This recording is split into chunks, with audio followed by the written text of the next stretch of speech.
The ESA has finally announced that E3 2019 is canceled.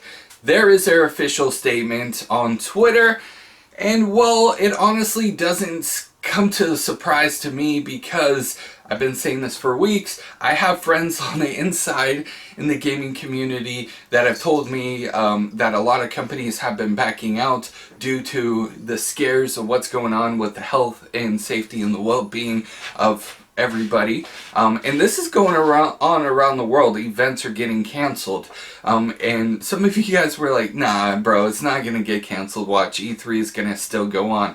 But I can't help but to think that with E3 being canceled this year, is this the end of E3 as we know it? A lot of major companies are going to realize that they save a lot more money and still are able to do things to get their products and what they want out to the public. I have heard concerns from some developers saying, you know what, E3 is going to affect a lot of the smaller indie companies because that is where they're able to get their games out to thousands upon thousands, if not millions, of viewers and people attending the event. And I definitely do understand that. But I feel like a lot of game companies these days have been doing a lot better job adapting to the new media, and I feel like a lot of these game companies, even indie developers, are doing a better job than what E3 has been doing for the past couple of years. Don't get me wrong, I loved E3.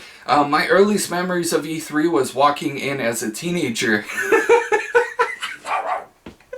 I've never shared this with you guys, at least I don't think I've shared this with you guys, but I've lived in Los Angeles ever since I was a teenager, and when I found out E3 was a video game convention, I just showed up. I walked in. Nobody asked me for a badge, nobody asked me for anything. I didn't know. I walked past the security guard and I just walked right in. I get to experience E3 as a teenager, and I did that, a couple of years, just walking in until they started requiring badges and you had to show your badge in order to get into the events. Then I'm like, okay, I won't be able to go to E3 anymore. Fast forward later on, I'm a content creator. I'm getting offered an E3 badge. It is a dream come true. I got chills, I got goosebumps. It feels like a little kid waiting to go to Disneyland, knowing that you're gonna go and not being able to sleep the night before because you're so excited about E3 and what's gonna happen.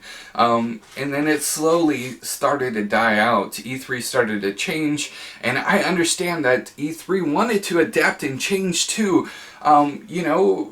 The way things are today, and that is frustrating too because first they did the Gamer Pass wrong. As soon as it got released, it was just a big chaos of things. Even last year, I don't feel that the Gamer Pass was something of value to the person that bought it. A lot of industry people were complaining that E3 is letting the public in, but I agreed with E3 letting the public in, but they needed to do it a lot better than they did. And they did do better the next year, which was last year, but let's face it, waiting 3 hours to play a 10-minute demo of Borderlands 3, sometimes you waited even 4 to 5 hours depending on the day and the time. That is not a good value in money, in my opinion, to play a demo.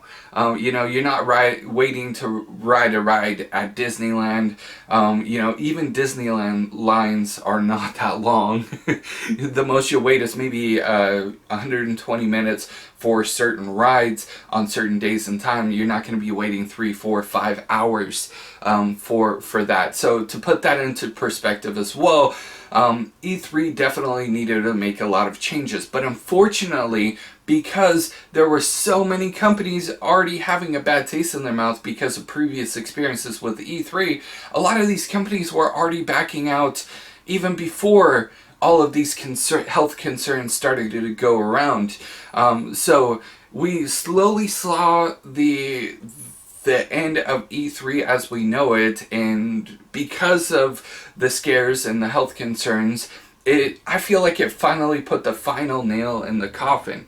Now, that's not to say that E3 can find investors and, persuade these game companies to come back next year, because they could definitely do that.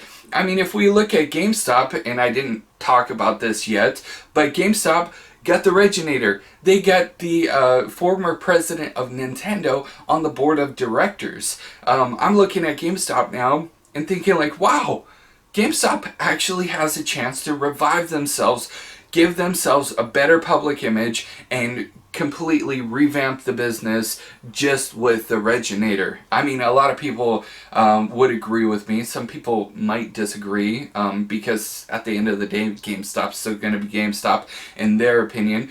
But in my opinion, GameStop has a chance. So, I mean, in this industry, you can never say something's finally done. But if drastic changes don't happen with E3, I don't see it, lasting next year or the year after that. But I'd pass the question off to you. What do you guys think? Let me know in those comments down below.